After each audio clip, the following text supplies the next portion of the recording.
Hey guys, so here I am, and it is my birthday. 59, it's hard to believe. Yeah, crazy. But yeah, it's actually, I'm okay with it. It's a good number. 59 means I have learned a lot of things, but I still have a few more years to serve and still lots more to learn, of course. And I am sitting out here on my deck with my beautiful flowers and my coffee that I love. And I just thought, why not on my birthday do a birthday live and get a chance to talk to you guys and do what is one of my favorite things to do, talk about disciple multiplication and disciple making. So here I am, and I just want to share a couple things with you. I want to ask a question that just has been running through my brain over and over and over again in the past couple of months. And it's the question, what if the problem is not your effort?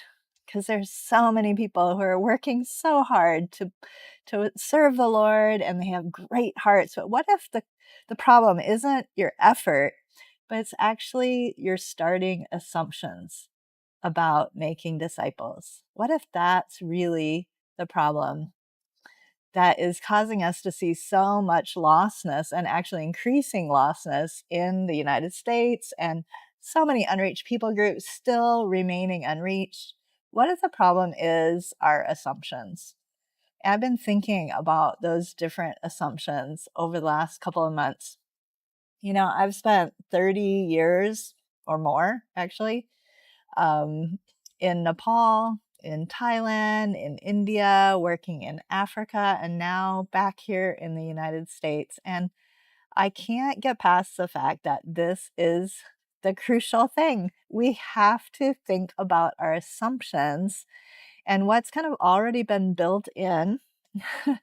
Baked into how we do discipleship and how we do disciple making. I've sat on mudas, these cute little stools that are woven in Nepal, in a village house, and seen ordinary people, village people, village farmers becoming disciple makers who multiplied and reached an entire area, an entire district of their country. I've seen that happen. I've seen hairdressers in Kenya start to share the gospel with people that they're cutting hair for. I've seen people in the Midwest, pastors and leaders who really got a hold of this, start to really examine those assumptions and see that as they change their paradigms and learn a couple simple skills, things just begin to shift and multiplication begins to happen.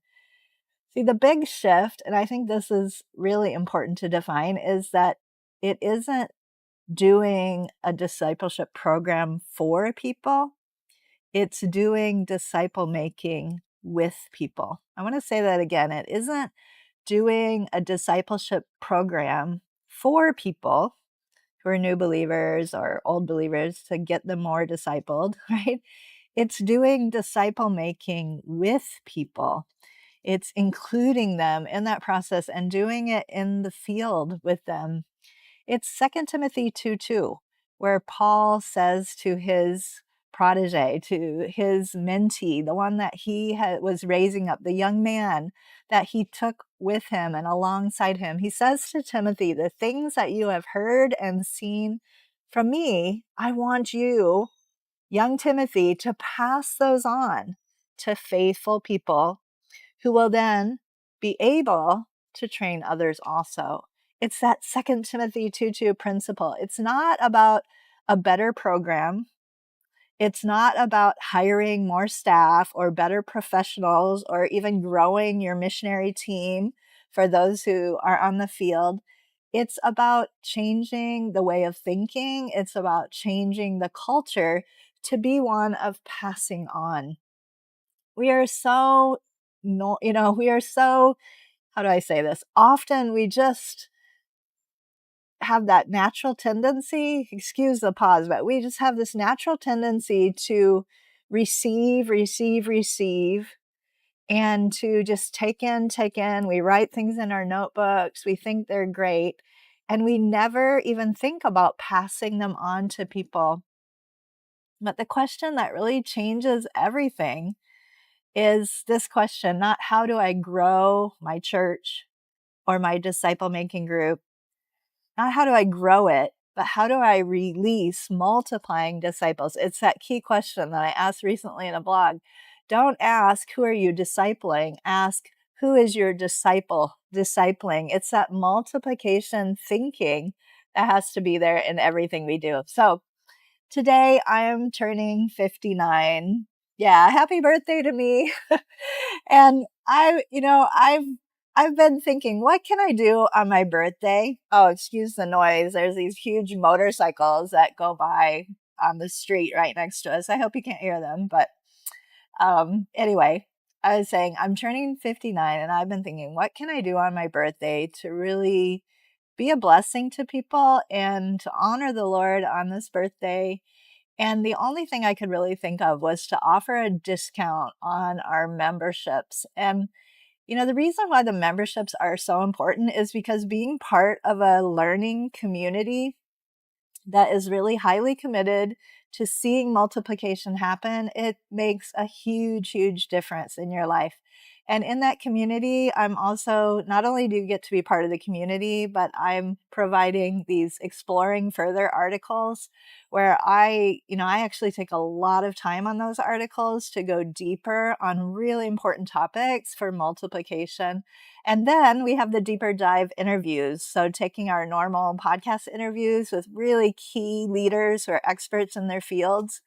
And I'm interviewing David Broderick this week, who's the expert in his field when it comes to urban settings and movements in urban settings.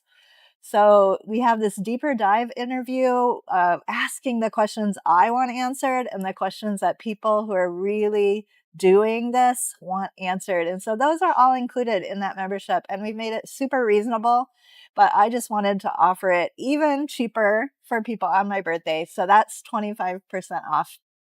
In case you're interested right now, we'll drop the link in the comments for you so you can click on that. The link is also in the bio. And if you're on Instagram watching, and we would just love to have you be part of that. I would be so honored if you would consider joining that community. And I'm in there on a regular basis. Personally, it's the most personal place to be in touch with me.